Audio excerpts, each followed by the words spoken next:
Hey guys, welcome back to Thunderdome Homestead. Breaking news, all of Puerto Rico is out of power. All of it. 100%.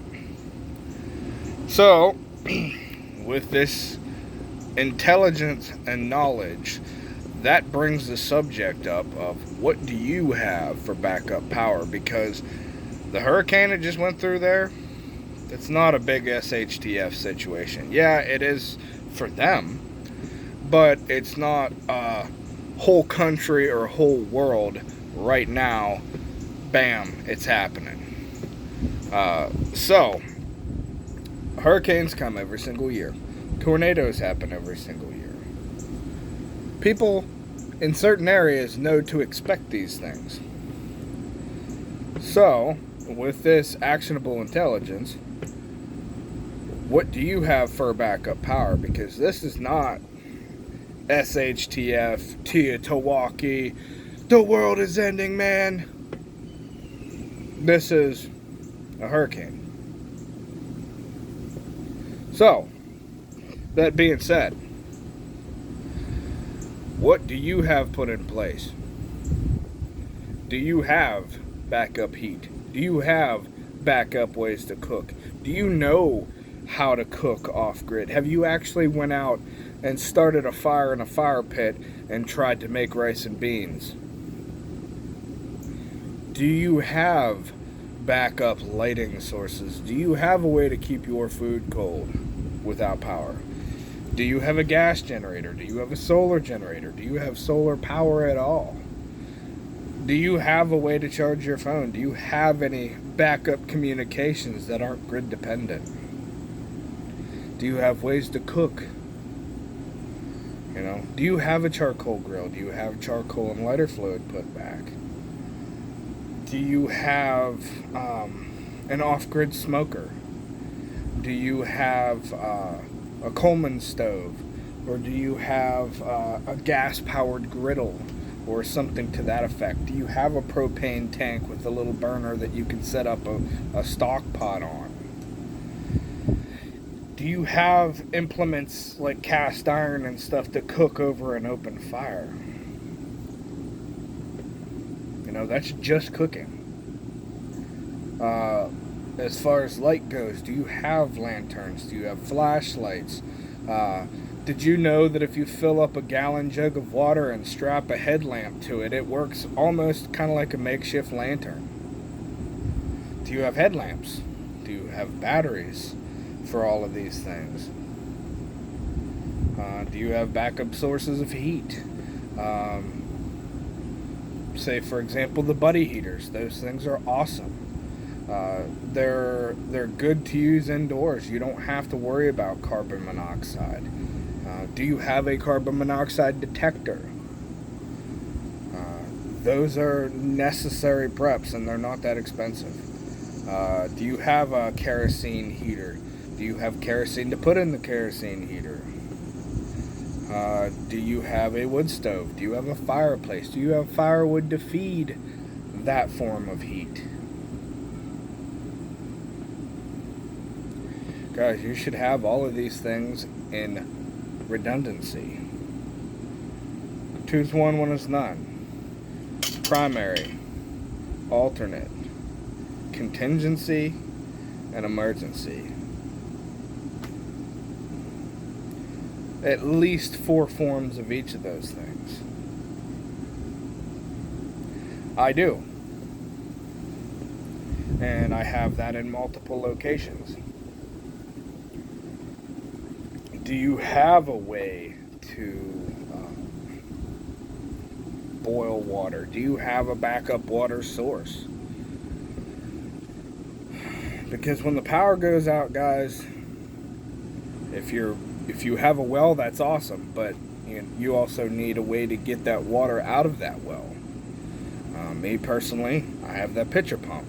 I have that on a previous video.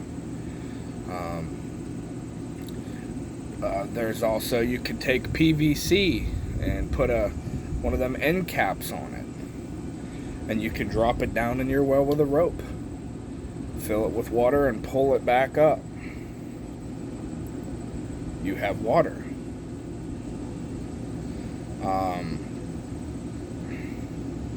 Do you have rain catchment? Do you have any sort of backup source? Because, and if you don't have a well, then you got to figure that the pumps that are feeding you water from whatever municipality you live in, they're not going to be running. Also, even if they were to be able to run for a short amount of time until that pressurized system stops pumping, whether it be from a water tower or what have you, yeah, you have pressure due to gravity, which can be a great thing. But if one of those lines is broken, you're going to be put on a boil order. You got to boil your water. You're going to have to filter your water. Do you have a water filter? Do you, again, go back to the cooking section of this, do you have something to boil that water with? I'm going to show you 3 things right now. Just on the porch here, there is this guy. You put a stock pot on that burner, big turkey frying pot. You can boil water, you can cook in it, you can cook beans, rice, what have you.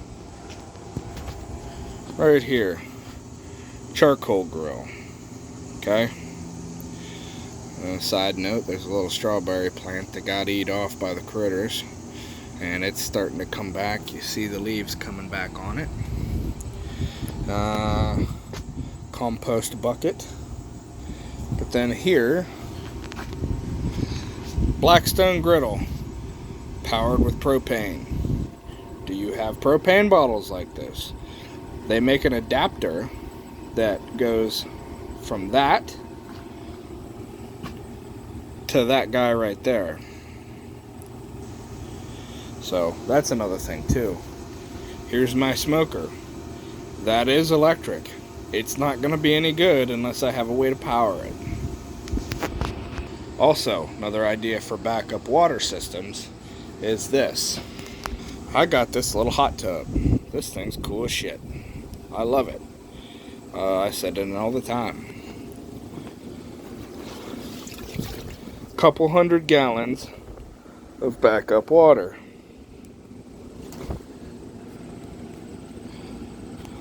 So there's that. And if you look in here, in this corner right here, there is a 55-gallon drum full of water, and it has a siphon pump thing in it that you just push it up and down like this, and it pumps the water out. So, if it can happen to these folks in Puerto Rico, don't think it can't happen to you. And I'm sure a lot of these people who don't have power right now were either A, wishing they did, or B, wishing they had a way to continue their normal day-to-day life in a certain aspect or fashion. Whether it be ways to heat themselves, ways to cook, ways to sterilize their water. So, it's not a far stretch to think that we have power grid issues in this country.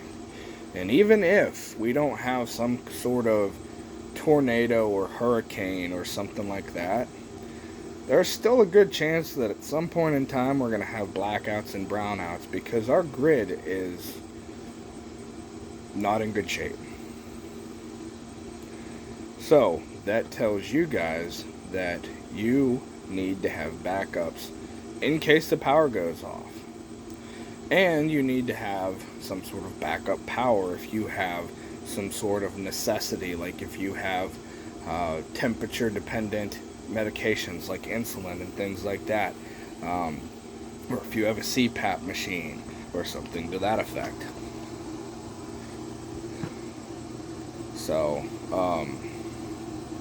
little food for thought today, guys. If you found this video useful, entertaining, what have you, like, share, subscribe, and I'll talk to you later.